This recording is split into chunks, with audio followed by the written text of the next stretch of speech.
Chers amis, chers fidèles, bonjour et encore de très belles fêtes de Pâques à vous tous. Pâques, c'est pendant toute une semaine. Pendant tout l'octave, c'est Pâques tous les jours. Pâques, Pâques, Pâques, Pâques, Pâques.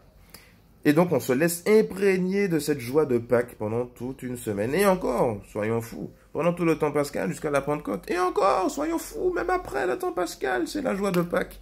Parce que finalement, le chrétien est celui qui vit de la joie du ressuscité dans son cœur. Donc, pourquoi s'arrêter à une semaine? Pourquoi s'arrêter à 50 jours? Ben non.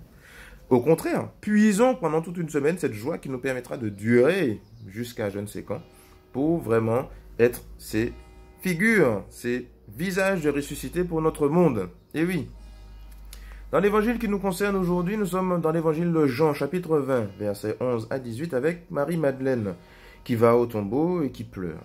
Parce que, tombeau ouvert, parce que Jésus a disparu, qu'on ne sait pas où est-ce qu'on l'a déposé, elle est troublée, perturbée, la pauvre. Mais elle voit des choses extraordinaires. Elle voit deux anges vêtus de blanc. Un assis à la tête et l'autre au pied de l'endroit où on a mis Jésus. Les anges lui causent. « Femme, pourquoi pleures-tu?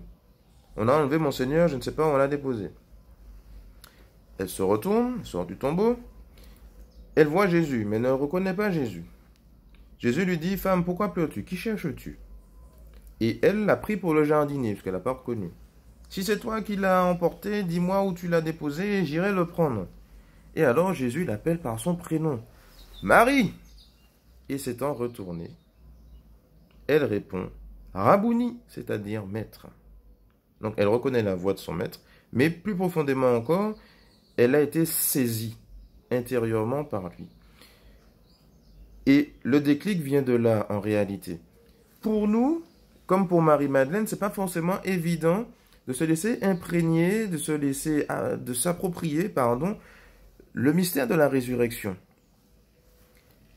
Et on peut, comme Marie-Madeleine, avoir plusieurs signes de cette résurrection autour de nous sans jamais se rendre compte que c'est ça.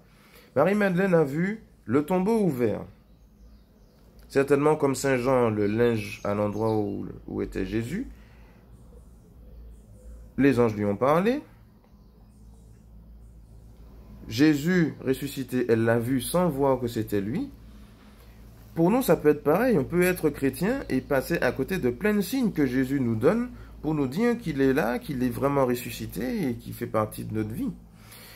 Et alors, le déclic vient pour Marie-Madeleine de ce moment où Jésus l'appelle par son prénom. Un appel personnel, certes, mais d'un retournement. Il y a un premier retournement quand elle sort du tombeau. Et il y a un deuxième retournement quand Jésus l'appelle par son prénom. Et ce retournement-là, le deuxième, est intérieur. Cette conversion du cœur qui fait la rencontre avec Jésus ressuscité. Et souvent, nous chrétiens, c'est ça qui nous manque. Cette rencontre personnelle avec le Christ ressuscité qui nous permet de vivre en ressuscité. Qui nous permet de comprendre, de discerner la présence du Christ ressuscité dans ma vie de tous les jours. C'est cette rencontre-là qui me permet de vivre en disciple également, puisque après cette rencontre-là, on nous dit que Marie-Madeleine s'en va annoncer aux disciples « J'ai vu le Seigneur et je vais vous raconter ce qu'il m'a dit. » Et donc pour nous, il serait dommage de passer à côté de ça, de cette rencontre personnelle qui fonde finalement notre vie chrétienne. C'est ça, l'élément fondateur de notre vie de ressuscité. Je peux très bien être chrétien et ne pas vivre en ressuscité parce que je n'ai pas rencontré personnellement le ressuscité. Parce que le ressuscité ne m'a pas saisi intérieurement et que je puisse vivre de ce saisissement intérieur qui illumine ma vie, mais aussi celle des autres parce que je peux témoigner de cette rencontre. Donc profitons de ce temps pascal pour demander au Seigneur de faire cette expérience de lui ressuscité ou d'être renouvelé dans cette rencontre du ressuscité pour pouvoir être de meilleurs disciples, être de meilleurs chrétiens, vivre en ressuscité comme il nous l'a demandé. Bonne méditation à tous et joyeuse Pâques encore.